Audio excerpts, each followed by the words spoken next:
It sounds sort of quaint. Back in 1945, the Maori Postal Sunday School began sending out Bible lessons to Maori children in Northland. 3 years later, it had several thousand branches. And today, it's still going strong from its base in suburban Whanganui, run by Graham and Evelyn Batson, who took over as superintendents in 1982. Well, it was just really duplicated Bible lessons. Pretty plain. But back in those days, they didn't have this, they weren't competing with the type of entertainment that we're competing with today. Yes, it began in 1945 in Northland by two Christian brothers up there, Arnott Edwards and Arthur Withers. And they had the vision to send gospel literature to Maori families in that area in the form of Bible lessons, particularly for children. But at the same time, and unbeknown to them, there was a lady down here in the Rangatiki district by the name of Elsie Severinson who also had the same vision.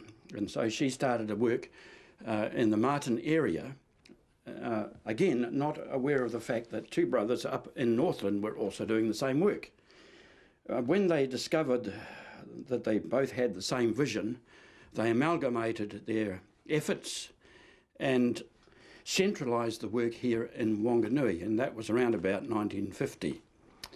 And at the same time, they bought printing machinery. They started off with very antiquated equipment, and then later on in the 1950s, some of the Open Brethren assemblies in Christchurch got together and bought a automatic Heidelberg press, and that was donated to the work here in Whanganui. That was the first automated press that we owned. This is actually beautiful, isn't it? Oh, absolutely. Absolutely. I understand this. If something goes wrong, I can fix it. But some of those other electronic stuff, when something goes wrong, it can be quite expensive to have to fix it. This is an offset press, and that's used to print all our lessons and magazines and all the long-run full-colour work. Yeah, it's all done on this machine. It looks a bit like the bridge of the Starship Enterprise. It's very complicated. So this isn't cheap equipment, is it? I mean, this is good stuff. No, we bought this back in 1999, and then it cost about almost 100 grand. Yeah. Wow. It's not worth that now, but that's what it was back in those days. So this prints each colour and gives that lovely glossy, yes, that glossy look that you've got. Yes, it's just a single colour machine. So for 4 colour work, it has to go through the machine 4 times. Yeah. Presumably, if you didn't have this and you had to print it outside, it would be prohibitively expensive. So yes, by having our own plant, we can keep the costs down and control the costs. We produced our lessons in full colour covers and upgraded the whole syllabus. There is actually a 2-year syllabus, and there's 4 lessons for each month, 1 for each Sunday in theory. Also, we have a range of other literature as well, not just the Bible lessons. Way back in the earlier days, the work consisted just mainly of Bible lessons, but these days we have a greater range of material. We have a family magazine that goes out to several thousand families throughout the country. We also produce a range of full-colour tracts and a series of colouring in pictures for children to do. That's the Littlies. And also there's a range of Bible text posters that comprise just Bible verses with a smaller English translation. Each month we would be touching, I suppose, several thousand people. It's difficult to know just the actual number of people that are being contacted every month, because beside the fact of a regular amount of lessons going out in magazines, there's also quite a lot of contacts that come in through the internet virtually every day. And so it's hard to keep track of all of those as well. But I would estimate that we would be contacting upwards of 9,000 people per month. We get quite a lot of orders over the internet like that.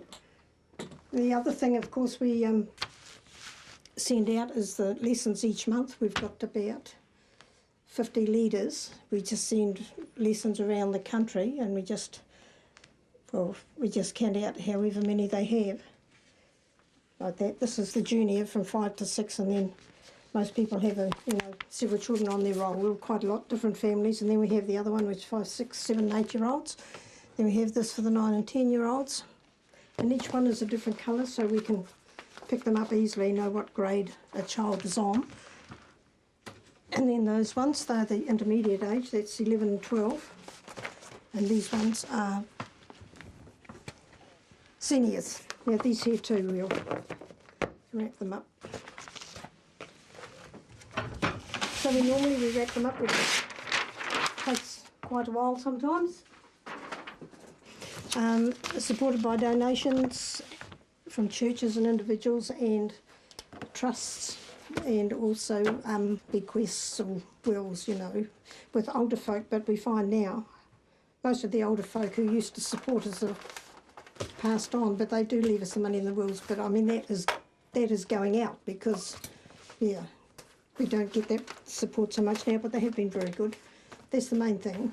A few years ago we thought that we would put all our lessons out on the internet, which we did, but we found out that people would rather have the hard copy, and so we've reverted to that, and we've taken the material, although we have a website, and that is there, that advertises all our material. We've actually taken our lessons off it, and we just use the post and send all the lesson material out through the post. This is where all the material is designed after we've collated it. It's sent through to Paul here, who designs it and gets it ready for print. I'm working on issues of the Te Reo magazine that we do, and this is where I assemble everything that Graham's collected and put it all together into a magazine format. Over the years, between my wife and I, we've had to do virtually everything.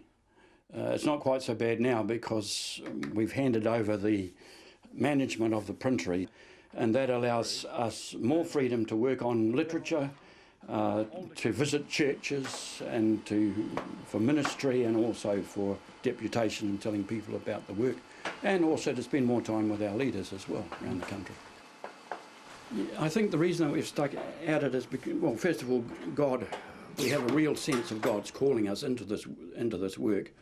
But as we look around in society and see some of the social problems that beset young people and young families, we are absolutely convinced that the only answer for those social problems, such as drug abuse, domestic violence, alcoholism, and a whole raft of problems that are in society today and don't seem to be getting any better, we're absolutely convinced that the only answer to that is the gospel of Christ.